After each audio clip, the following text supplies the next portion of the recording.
The Zephyrian diplomatic vessel Stellar Crown glided through the vast emptiness of space, its crystalline hull catching starlight like a prism. Princess Lyrelay stood at the observation deck, her forearms gracefully folded behind her back as she watched the approaching blue marble that the primitive species called Earth. Her silver skin shimmered with nervous energy, creating rippling patterns that betrayed her inner thoughts despite her composed exterior. "Your Highness," came the melodic voice of Ambassador Kethtar, her chief advisor. His elongated head bowed respectfully as he approached. "The human delegation has confirmed their arrival at the neutral station. They seem eager to meet us." Lyraleigh's large, opalescent eyes never left the view of Earth. "Eager. Yes, I've read the reports about their enthusiasm for contact with other species. Tell me, Kethtar, what do you make of these creatures?" The ambassador's expression grew thoughtful, his thin fingers drumming against his datapad. "Peculiar beings, Princess. They're young, technologically speaking, yet they've achieved spaceflight in record time. Our scouts report they're incredibly diverse for a single species. Different colors, languages, cultures, all somehow coexisting on one world." "And their dietary habits?" Lyrelay asked, though she wasn't sure why this particular detail interested her. "Omnivorous, from what we understand. They consume both plant and animal matter. Quite primitive, really. Most civilized species evolved past consuming other living beings millennia ago." Kethtar paused, consulting his notes, though I must admit their food preparation techniques show surprising complexity. The princess nodded slowly. The Zephyrians had long since evolved beyond the need for traditional sustenance, drawing energy directly from their home star through specialized organs. The thought of actually killing and consuming another creature seemed barbaric, yet she found herself curious about these humans and their unusual practices. "The diplomatic protocols are clear," she said, turning away from the viewport. "We're to treat them as potential allies, assess their technological capabilities, and determine if they pose any threat to the Galactic Coalition. The Council believes they could be valuable additions to our alliance given their rapid advancement." "Indeed, Your Highness, though there is one matter that concerns the security detail." Kethtar's voice dropped lower. "The humans have requested to host part of the diplomatic feast aboard their vessel. They wish to share their cuisine with us." Lyraleigh's skin patterns shifted to show mild amusement. "And this troubles our guards because, well, Princess, consuming alien food could be seen as a security risk. We don't know how their biological matter might affect our systems. Plus there's the cultural aspect. Will we offend them if we decline?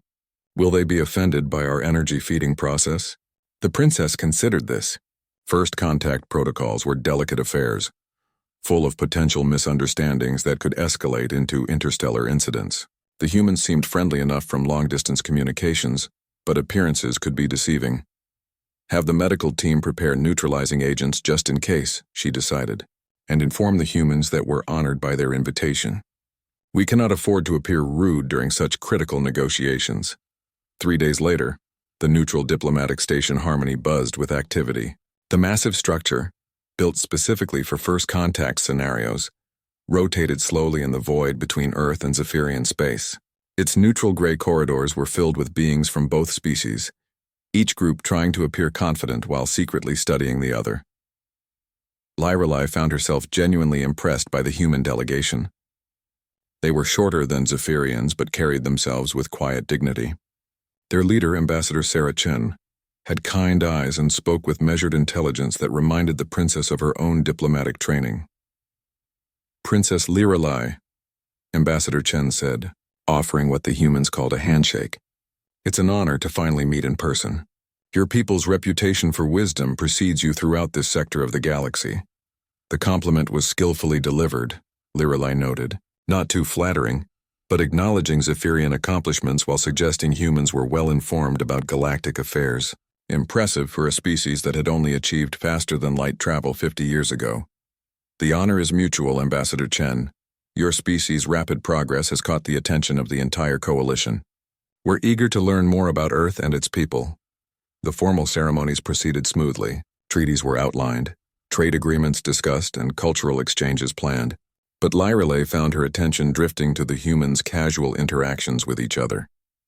They touched frequently, expressed emotions openly, and seemed to genuinely enjoy each other's company, rather than merely tolerating diplomatic necessity. "If I may ask," she said during a break in negotiations, "your species seems remarkably unified for beings from a single world. Our intelligence suggested Earth had many competing nations." Ambassador Chen smiled. "We do, Your Highness.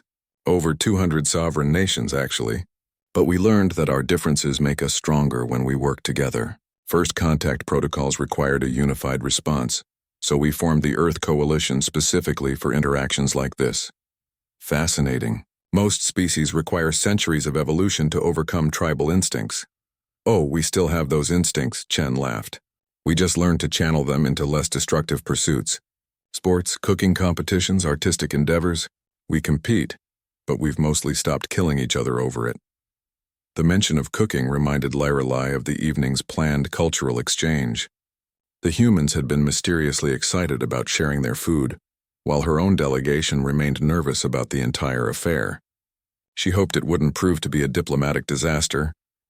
"Speaking of cooking," Chen continued, "I hope you're prepared for something special tonight. Our chef has been planning this menu for months. He's particularly excited to share one of Earth's most prized delicacies." "I'm sure it will be educational," Lorelei replied diplomatically. As evening approached, both delegations gathered in the station's main dining hall. The humans had transformed the sterile space into something warm and welcoming, with soft lighting and what appeared to be living plants arranged as decoration. The princess had to admit it created a pleasant atmosphere. "Before we begin," Ambassador Chen announced, "I should mention that tonight's main course is quite special. It's a creature from Earth that we consider both dangerous and delicious. We call it lobster."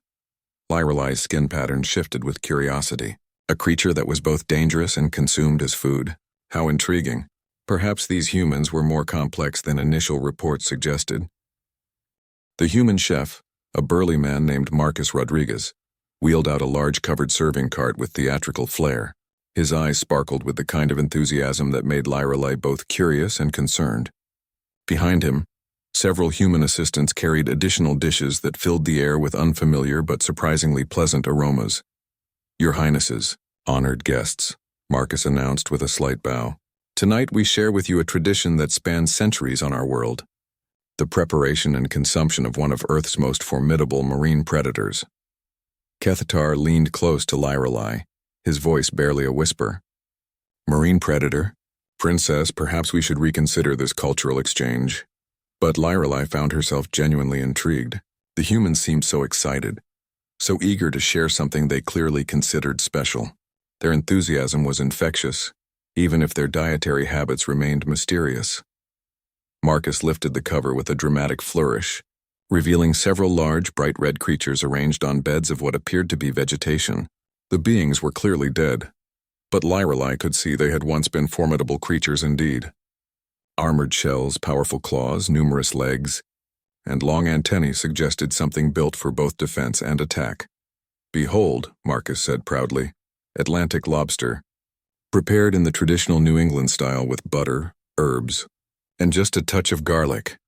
The Zephyrian delegation stared in stunned silence. The creatures were enormous, easily the length of a human forearm, with claws that could have crushed bone.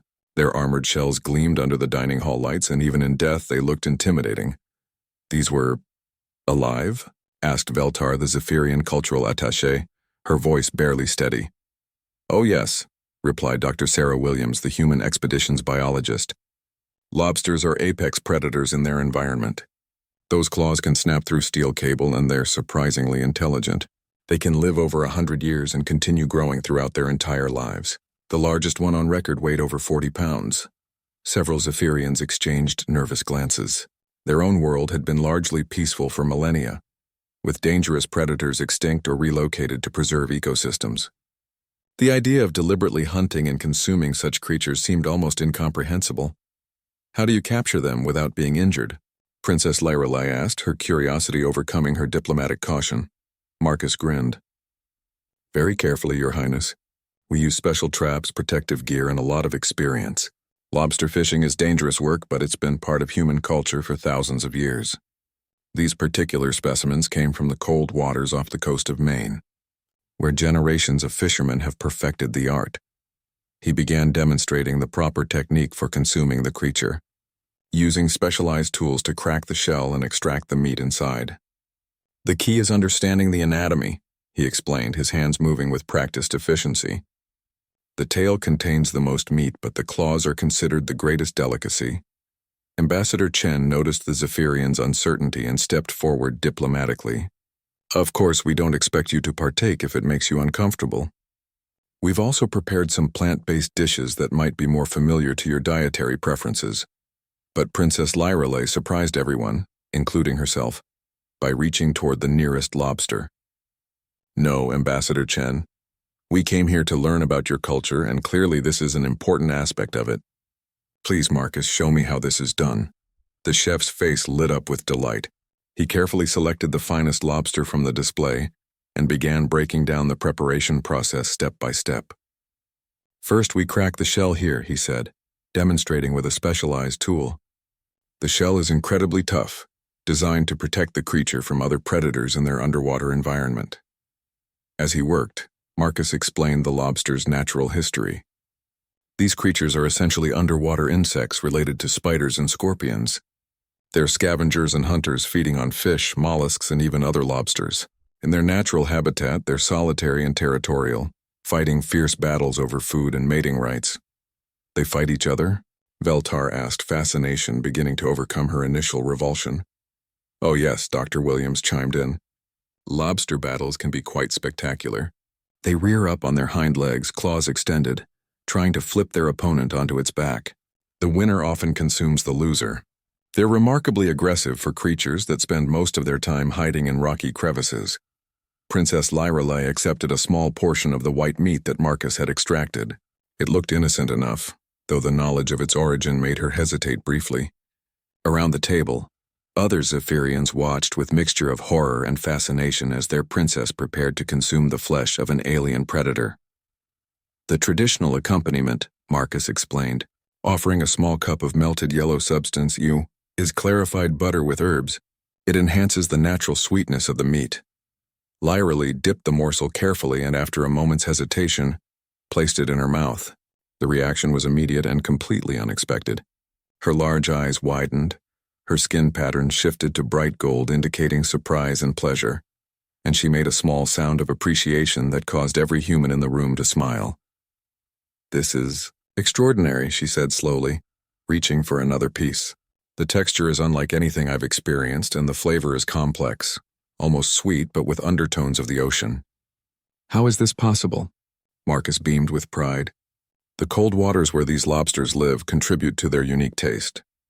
The stress of their predatory lifestyle actually improves the meat quality, making it tender and flavorful. They're considered the ultimate seafood delicacy on Earth. Other Zephyrians, encouraged by their princess's positive reaction, began tentatively trying small portions. The dining hall filled with surprised exclamations and requests for more, as the alien delegation discovered the unexpected pleasure of Earth's cuisine.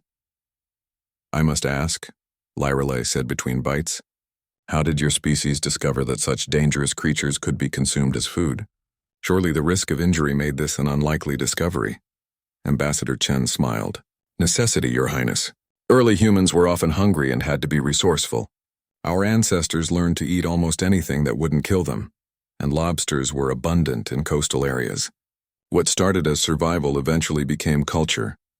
Your species turned survival into art, Lyrelay observed. This preparation, these tools, the ceremony of sharing it, this is far more sophisticated than mere sustenance. Food is one of humanity's great unifying forces, Dr. Williams explained. Different cultures, different continents, but we all gather around shared meals. It's how we bond, how we show love, how we welcome strangers. Tonight, by sharing this meal with us, you're participating in one of our oldest traditions. The princess paused, a piece of lobster halfway to her mouth, suddenly understanding the significance of what was happening. This wasn't just a diplomatic dinner. It was a ceremony of acceptance, a way for the humans to welcome the Zephyrians into their community. The fact that they had chosen to share something both dangerous and precious showed the depth of their gesture. As the meal progressed, the atmosphere in the dining hall transformed from formal diplomacy to genuine camaraderie. Zephyrians who had initially recoiled at the sight of the lobsters were now enthusiastically cracking shells and sharing techniques with their human counterparts.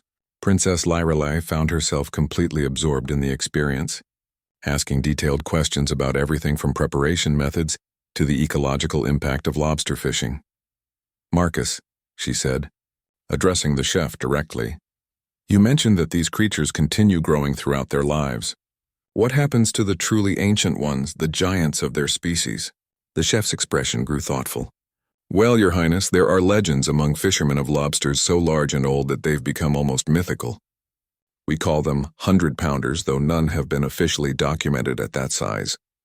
The theory is that they retreat to the deepest parts of the ocean as they age, becoming too large and powerful for normal fishing methods to capture."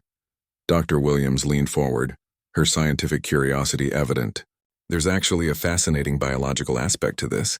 Lobsters don't age the way most creatures do.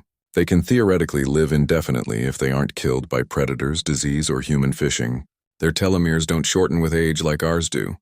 "Biological immortality?" Kethtar asked, his own scientific background making him intensely interested. "In theory, yes. Though in practice, they face the same environmental pressures as any creature. But it raises interesting questions about longevity and adaptation." Princess Lyrelei set down her eating utensils and studied the humans around the table. "Your species has chosen to hunt and consume creatures that are potentially immortal, incredibly dangerous and highly intelligent. Yet you've done so not out of cruelty, but as part of a cultural tradition that brings you together. I'm beginning to understand that humans are far more complex than our initial assessments suggested." Ambassador Chen smiled warmly. "We're full of contradictions, Your Highness. We can be violent and peaceful, destructive and creative, selfish and altruistic, sometimes all within the same individual. Our relationship with our food sources reflects that complexity. Tell me," Lyrelei continued, "are there other predators on Earth that you consume in this way?" The humans exchanged glances and Marcus grinned. "Oh, Your Highness, lobsters are just the beginning. We eat sharks, which are apex oceanic predators that have remained virtually unchanged for millions of years. We consume venomous snakes, poisonous fish, and even spiders in some cultures." The Zephyrian delegation stared in amazement. Feltar's skin patterns were cycling through colors indicating rapid thought processing. "Your species actively seeks out dangerous creatures to consume them." "Well, when you put it like that," Dr. Williams laughed, "it does sound rather extreme. But remember, we evolved alongside these creatures. We developed the intelligence and tools necessary to safely hunt them. It's part of our natural relationship with our ecosystem." "Natural relationship," Lyrelei mused. "On Zephyria, we evolved beyond such relationships millennia ago.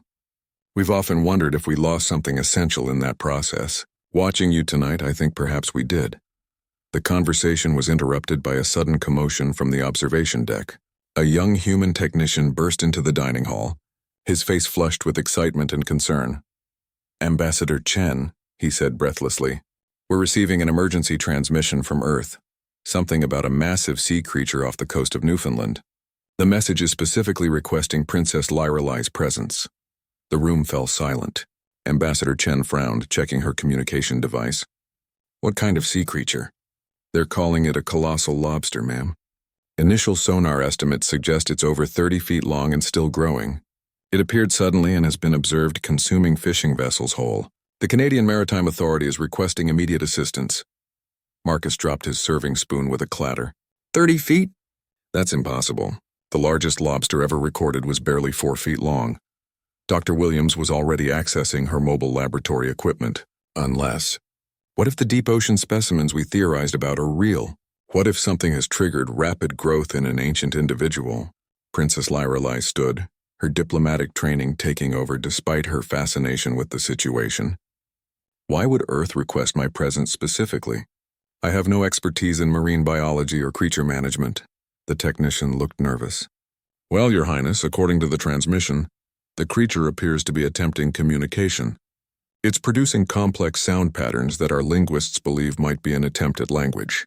They're hoping your diplomatic experience and, your recent consumption of lobster might provide some insight. The dining hall erupted in surprised murmurs. The idea of a giant, intelligent lobster attempting communication seemed like something from a science fiction story. Yet here they were dealing with exactly that scenario. This is unprecedented, Kethtar said, his analytical mind racing. A creature achieving such size would require massive energy input.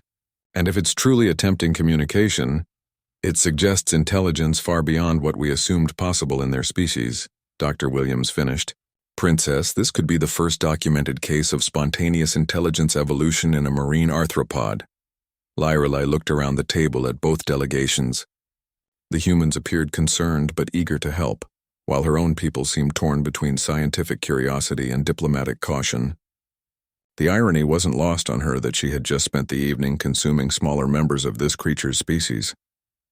Ambassador Chen, she said formally, if this situation is as serious as it appears, Earth may need assistance beyond diplomatic protocols. The Zephyrian science fleet has experience with large-scale marine environments and communication with non-humanoid intelligences. Chen's relief was visible. We would be honored by any assistance you could provide, Your Highness. This situation is beyond anything in our experience. Marcus, still processing the news, shook his head in amazement. A 30-foot lobster that wants to talk. After 40 years of fishing, I thought I'd seen everything the ocean could offer. Perhaps, Princess Lyrelai said thoughtfully, this creature's appearance isn't coincidental. Our two species met today, shared food and culture, and now Earth's ocean has produced something that bridges both our interests. The timing seems remarkably convenient. Dr. Williams looked up from her datapad, where she'd been reviewing preliminary reports. Your Highness, there's something else. The creature has been observed near the site of several deep-sea mining operations that were recently abandoned due to equipment failures. It's possible that human industrial activity triggered some kind of environmental response. The princess felt a chill of realization. You mean our cultural exchange tonight? Our discussion of hunting oceanic predators might be taking place while Earth's ocean itself is responding to humanity's expansion into its depths? It's a possibility we should consider, Chen agreed solemnly. Lyrelai made her decision. We leave for Earth immediately. I want our best xenobiologists and communication specialists on this mission. If this creature is truly attempting contact, we cannot afford to misunderstand its intentions. She paused, looking down at the remains of their lobster feast. And Marcus, I think you should come with us. You understand these creatures better than most. Your expertise might prove invaluable. The chef looked stunned. Your Highness, I'm honored, but I'm just a cook. No, Marcus. Tonight you showed me that you're a cultural bridge. Someone who can help different species understand each other through shared experience. That may be exactly what we need.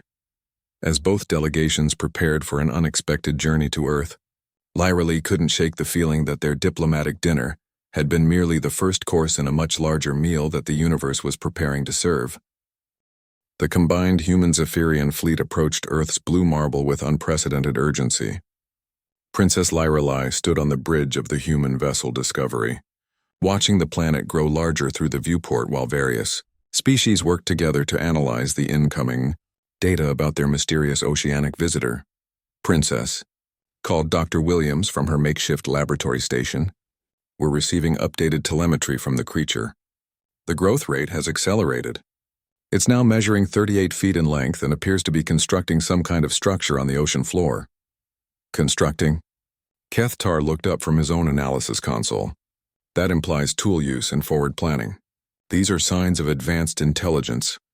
Marcus stood nearby, looking slightly out of place among the scientific equipment, but studying the sonar readings with intense concentration.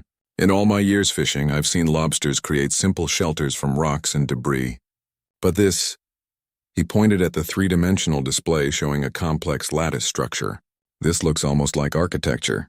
Captain Sarah Martinez, the Discovery's commander, approached the group. We'll reach the site in 6 hours. The Canadian Maritime Authority has established a 2-mile exclusion zone, but fishing vessels are still reporting encounters at the perimeter. The creature appears to be actively seeking contact with surface vessels. Any communication attempts so far? Princess Lyrelai asked. Several, Your Highness. The creature responds to various sound frequencies and has been observed mimicking ship engine signatures. However, no clear pattern has emerged that our linguists can decipher. Dr. Williams pulled up a series of audio files on her display. These are the most recent recordings. Listen to this sequence. The bridge speakers filled with a series of deep, rhythmic sounds that seemed almost musical. The patterns were complex with variations in tone, duration, and intensity that suggested deliberate meaning. As they listened, Lyrelei noticed that some of the sequences bore a resemblance to Zephyrian harmonic languages. "Kethtar," she said suddenly, "does this remind you of anything?" Her advisor tilted his head, listening more intently. "The mathematical progressions. Princess, this is similar to our base language protocols. Simple mathematical concepts expressed through acoustic patterns." "Mathematical concepts?" Captain Martinez leaned forward. "You mean it's trying to establish basic communication through universal principles?" "It's possible," Kethtar replied. "Many species begin first contact through mathematical sequences, because mathematical truths are universal constants. Prime numbers, geometric ratios, mathematical constants like pi." Marcus scratched his head thoughtfully. But how would a lobster, even a giant one, know about mathematics? They're hunters and scavengers, not philosophers. "That's what we need to find out," Princess Lyrelei said. "Dr. Williams, have you detected any other unusual phenomena in the area?" The biologist consulted her data streams. "Actually, yes. There are electromagnetic anomalies centered around the creature's location, energy readings that don't match any known biological processes, and the water chemistry in the surrounding area has changed dramatically." "Changed how?" "Increased mineral content, unusual isotope ratios, and trace elements that shouldn't exist in Earth's oceans. It's as if something has been processing the seawater at a molecular level." Captain Martinez frowned. "Processing it for what purpose?" "Unknown. But the energy requirements for such activity would be enormous, far beyond what any Earth creature should be capable of generating." Princess Lyrelei paced the bridge, her mind racing through possibilities. What if this creature's sudden growth and apparent intelligence aren't natural evolution?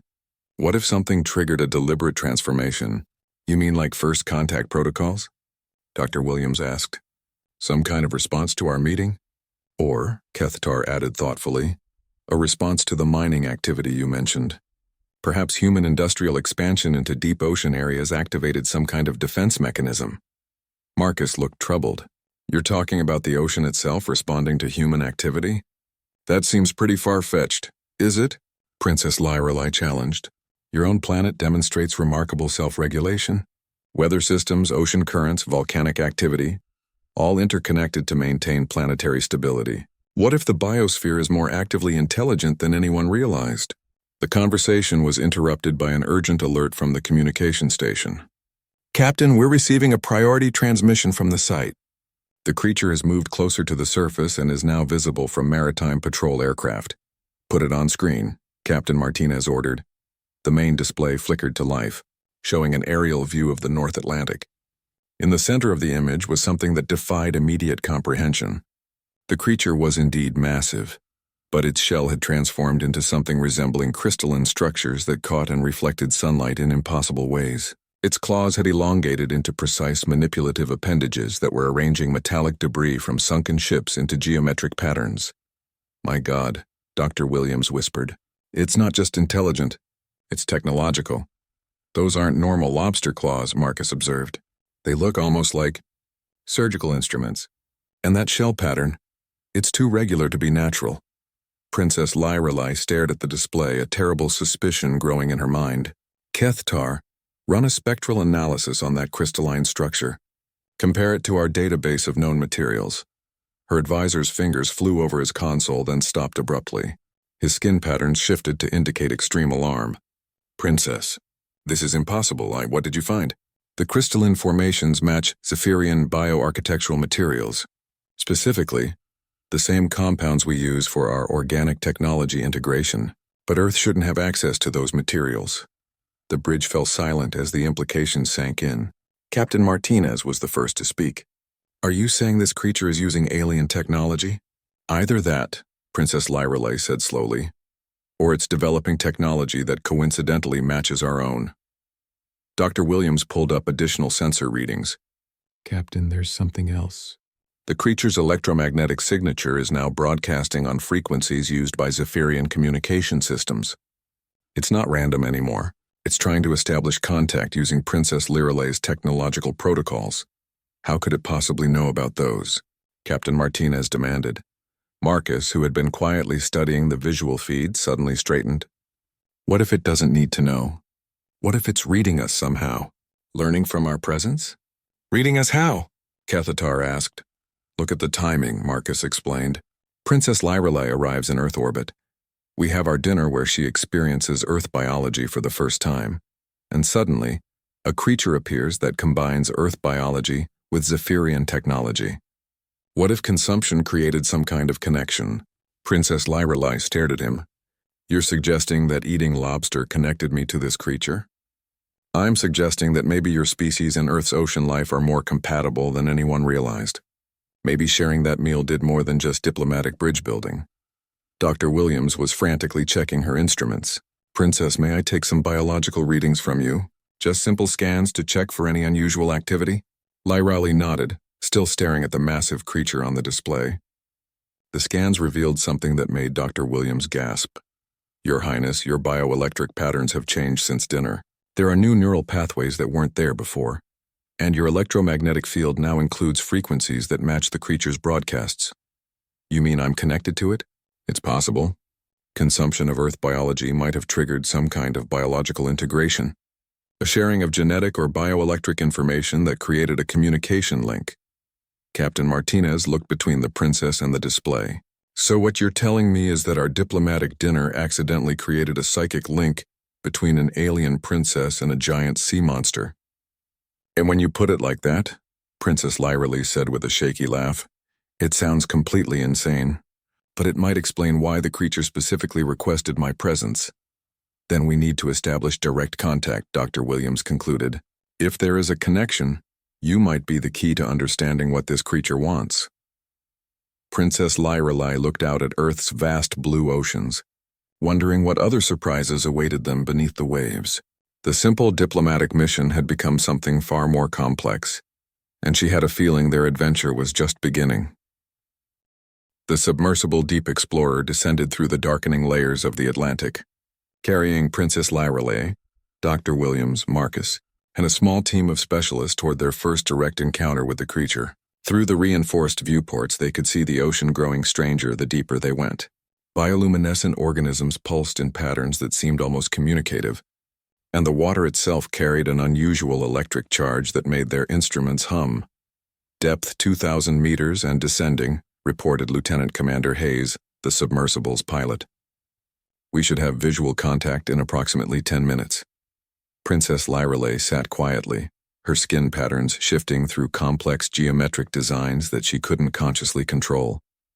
Ever since Dr. Williams's scans, she had been experiencing something she could only describe as oceanic awareness, a sense of vast intelligence moving through the deep waters around them. Princess, Dr. Williams said softly, are you experiencing any unusual sensations? It's difficult to describe, Lyrelei replied. I feel connected, as if the ocean itself is aware of our presence. And there's something else, a sense of great age and intelligence that's been waiting for contact. Marcus leaned forward from his seat. Waiting for contact? You mean it's been expecting us? Not us specifically, but visitors from beyond Earth's atmosphere. I think this creature has been aware of galactic civilization for some time. It's been preparing for first contact. Kethtar, monitoring the communication equipment, looked up with concern.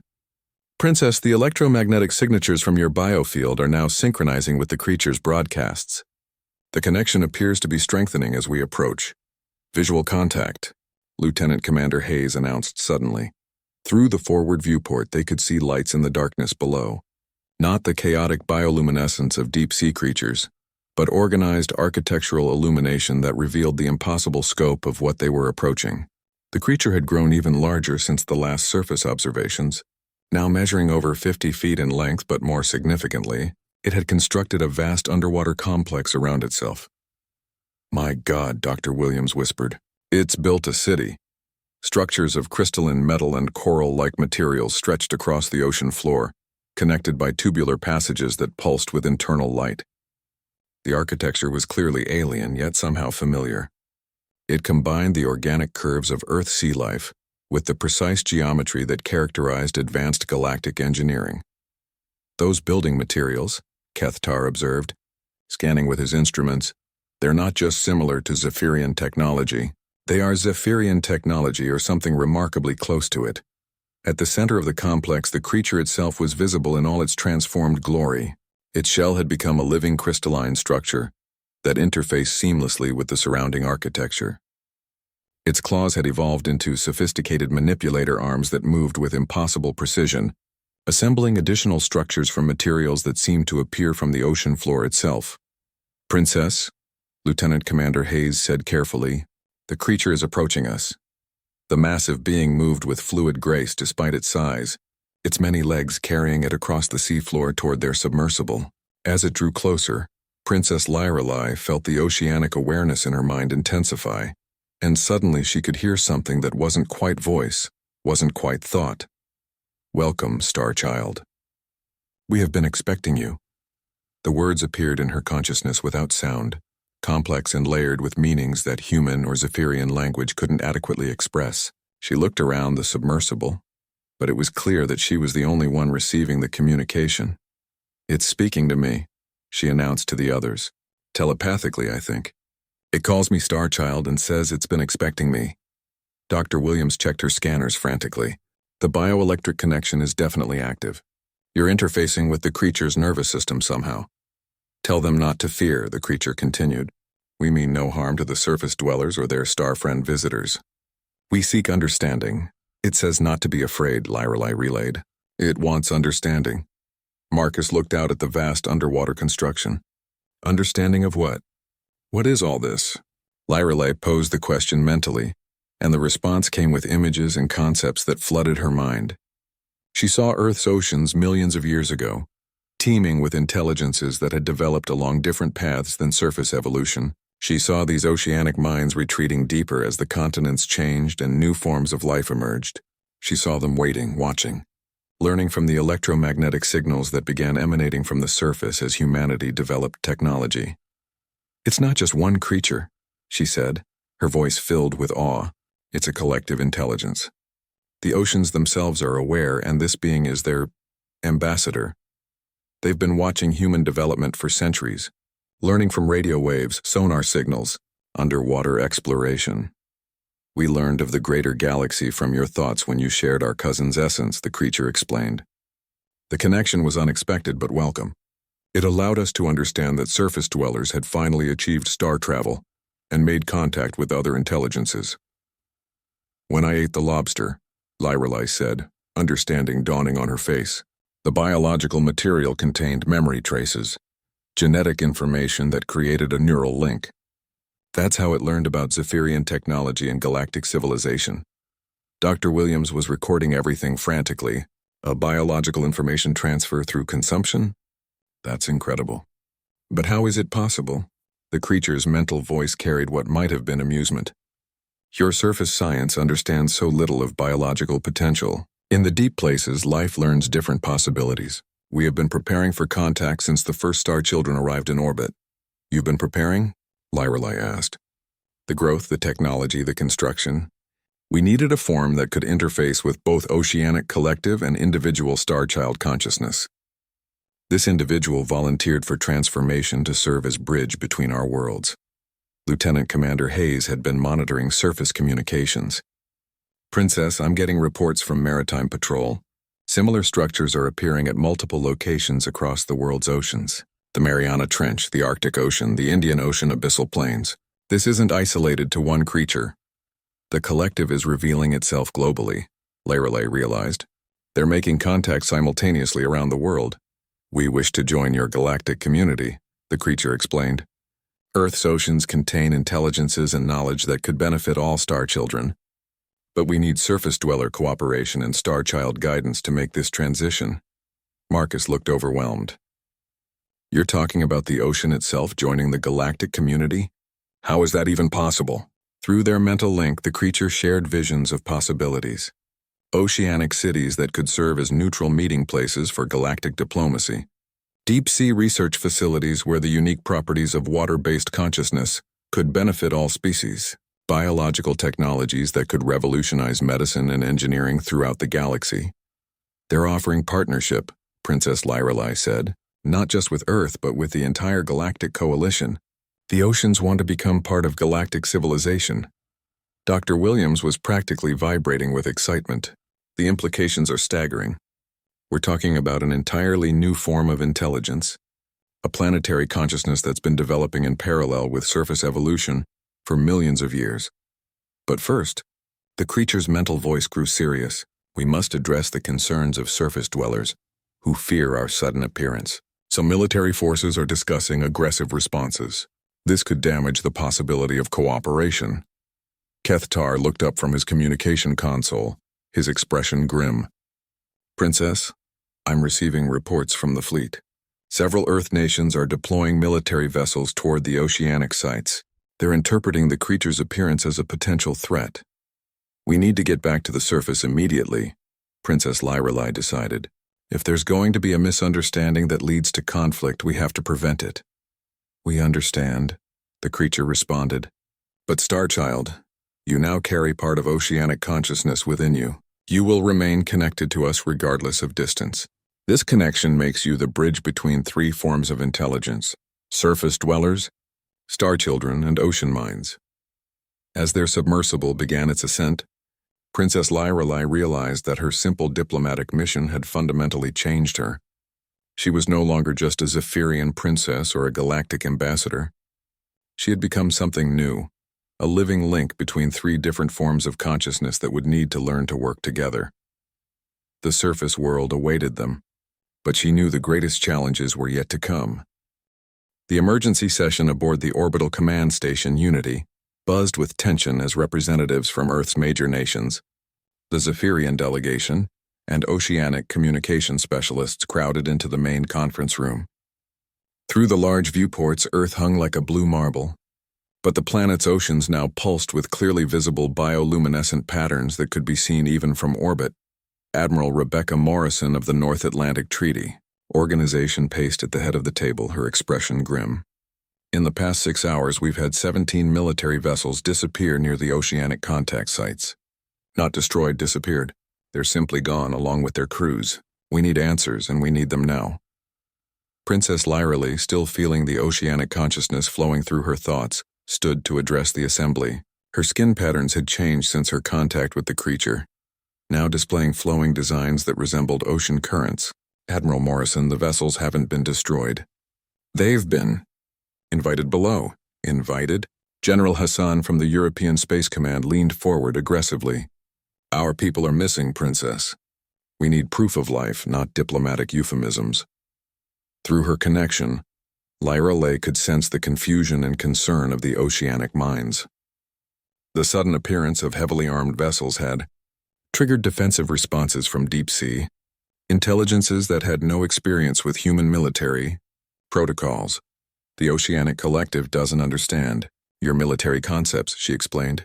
When armed vessels approached their contact sites, they interpreted this as either scientific interest or potential aggression.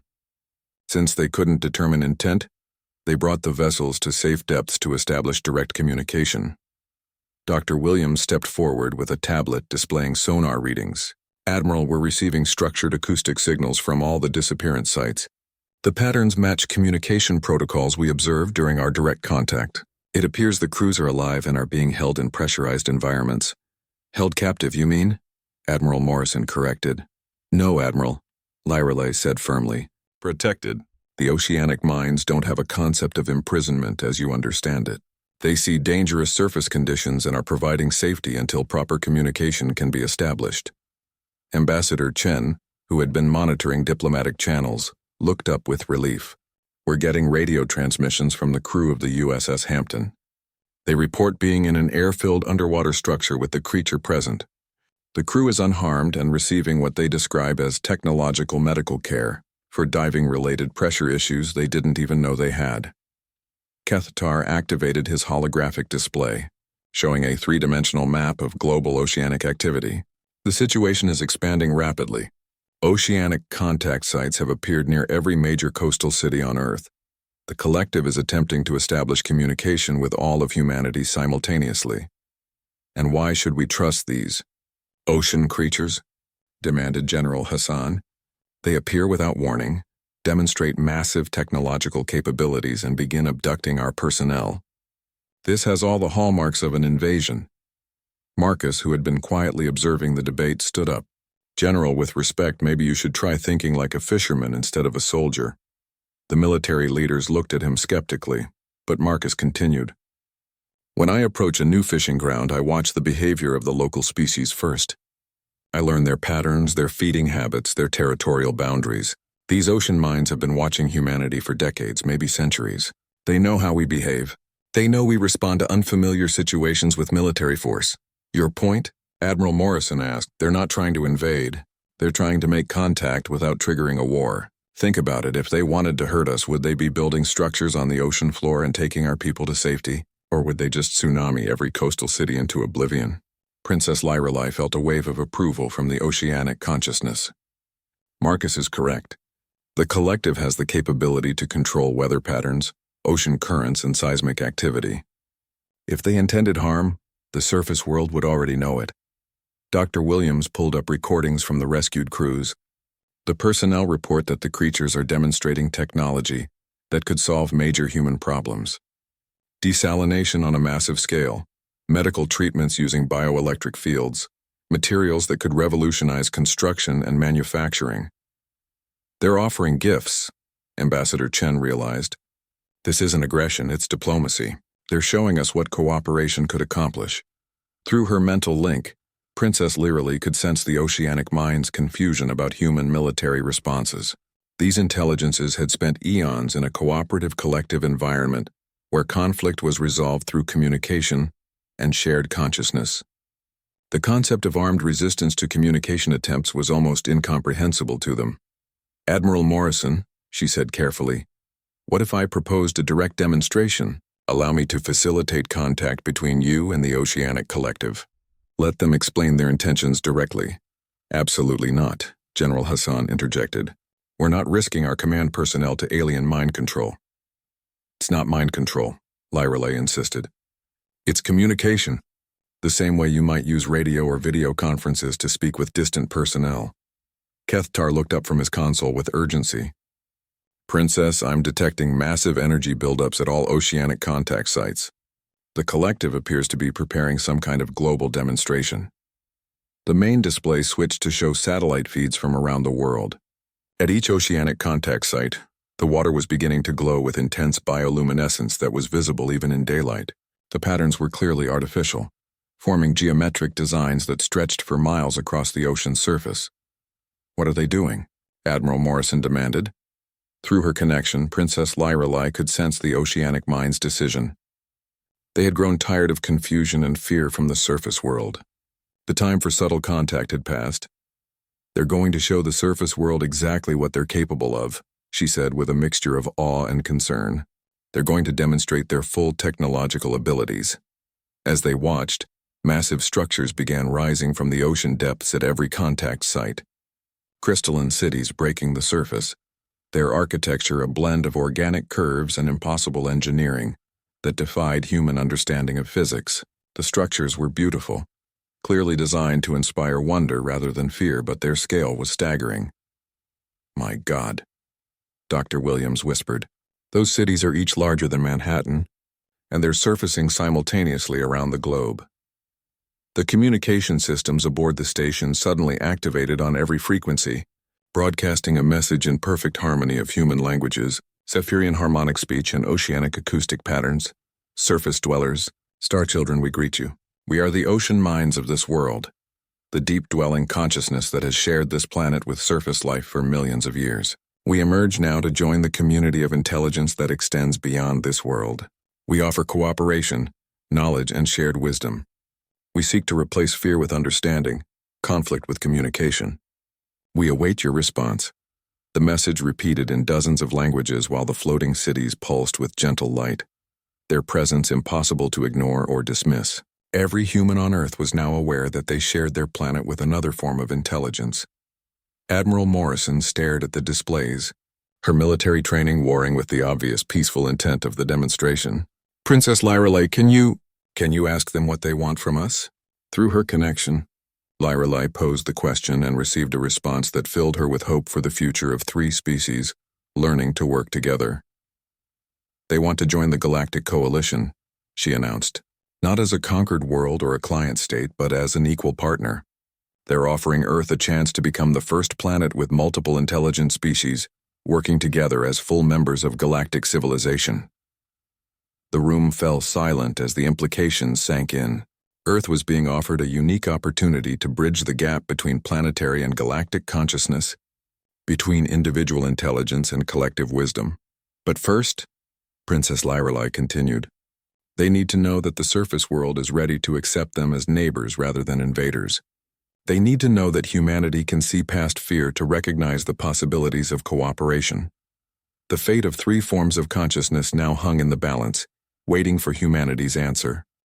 6 months after first contact with the Oceanic Collective, Princess Lyrelei stood on the observation deck of the new floating diplomatic station, Harmony Deep, watching the morning sun illuminate the extraordinary sight that had become the new symbol of Earth's integration into galactic civilization. The crystalline cities now rose gracefully from oceans around the world, their bioluminescent patterns serving as a constant reminder that intelligence came in forms beyond surface imagination. Princess, Ambassador Chen approached, carrying a steaming cup of what had become their traditional morning beverage, a blend of earth coffee and Zephyrian energy flower essence. The morning reports from the integration sites are remarkable. The Oceanic Collective has successfully mediated 3 territorial disputes between Earth nations this week alone. Lyrelei accepted the cup gratefully, her skin patterns shifting to display contentment. The oceanic consciousness flowing through her thoughts had become a comfortable presence, like a constant conversation with the planet's deepest wisdom. The collective's approach to conflict resolution continues to amaze me. When every party can sense the emotional truth behind political positions, finding common ground becomes almost inevitable. Through the transparent floor of the station, they could see the daily commute of human workers traveling in oceanic transport vessels to the underwater research facilities. The bioengineered craft moved through the water with impossible grace, their living hulls adapting instantly to pressure changes and current flows. Marcus emerged from the adjacent laboratory, his chef's apron replaced by the blue uniform of the interspecies culinary exchange program. Princess, the morning harvest from the deep farms is ready for today's diplomatic breakfast. The Oceanic Collective has developed something they're calling memory kelp that allows diners to actually experience the flavor preferences of other species. Memory kelp? Lyrelei asked with interest. It's incredible, Marcus explained enthusiastically. When Zephyrians consume it, they can temporarily experience taste the way humans do. When humans eat it, they can sense the energy nutritional satisfaction that your species gets from stellar feeding. And when anyone consumes it, they can understand why oceanic intelligences find mineral extraction so satisfying. Dr. Williams joined them, her lab coat decorated with bioluminescent patterns that indicated her new status as a certified oceanic communicator. The applications go far beyond cuisine.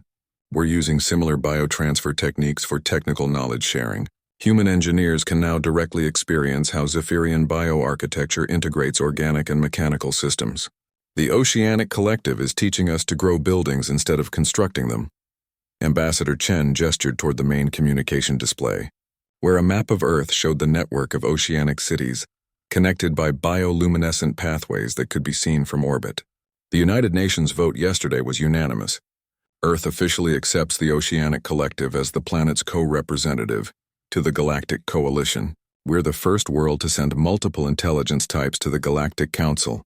How are the other coalition worlds responding to the news? Lyrelei asked. With fascination and a bit of envy, Chen replied. Apparently the idea of multiple intelligence types cooperating on a single world was theoretical until now. Several coalition species are requesting detailed studies of our integration process. Kethtar approached from the communication station, his expression showing the satisfaction patterns that indicated successful diplomatic work. Princess, we've received confirmation from the Galactic Council.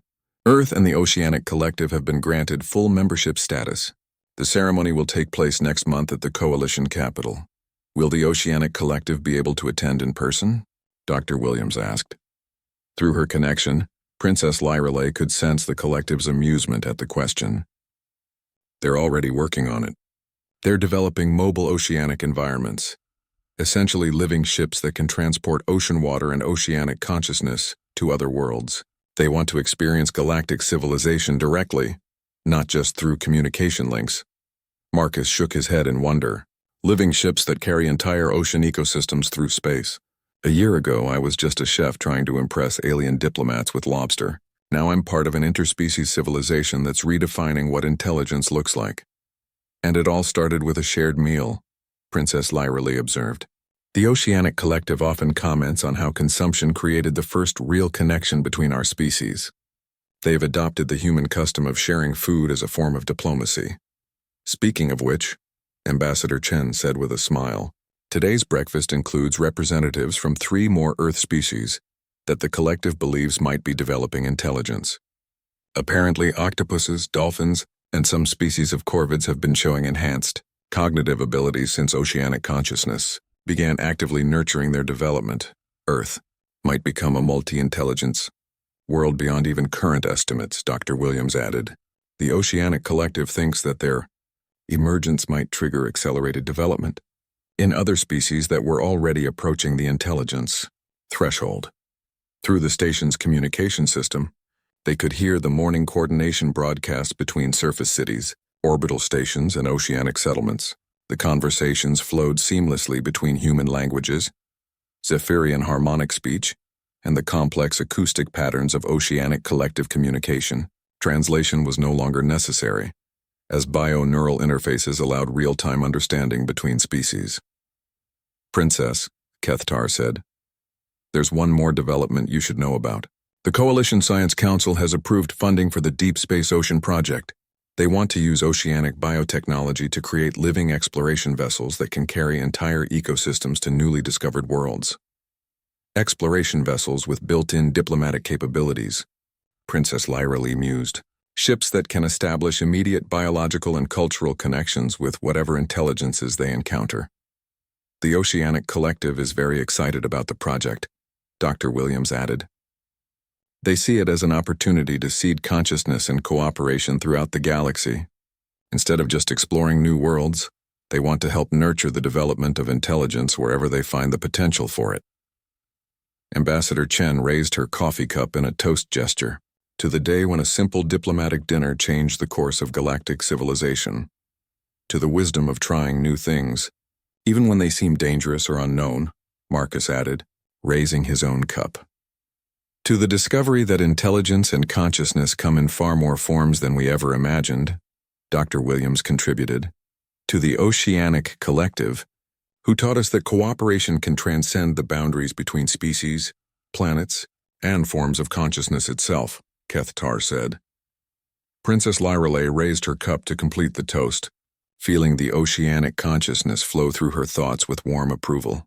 To the future when the galaxy will be connected not just by technology and trade, but by genuine understanding and shared consciousness between all forms of intelligent life. As they drank their toast, the morning sun illuminated the crystalline cities rising from Earth's oceans, their bioluminescent patterns visible even in daylight as they pulsed with the rhythm of a planet where multiple forms of intelligence had learned to work together as one unified voice in the cosmic community. The simple act of sharing a meal had indeed changed everything, proving that sometimes the most profound diplomatic breakthroughs came not from grand gestures or complex negotiations, but from the basic willingness to try something new and find common ground in the most unexpected places. In the distance, Earth's newest oceanic research vessels were preparing for their first interstellar missions, carrying with them the combined wisdom of surface dwellers, star children, and ocean minds as they ventured forth to discover what other forms of consciousness awaited among the stars.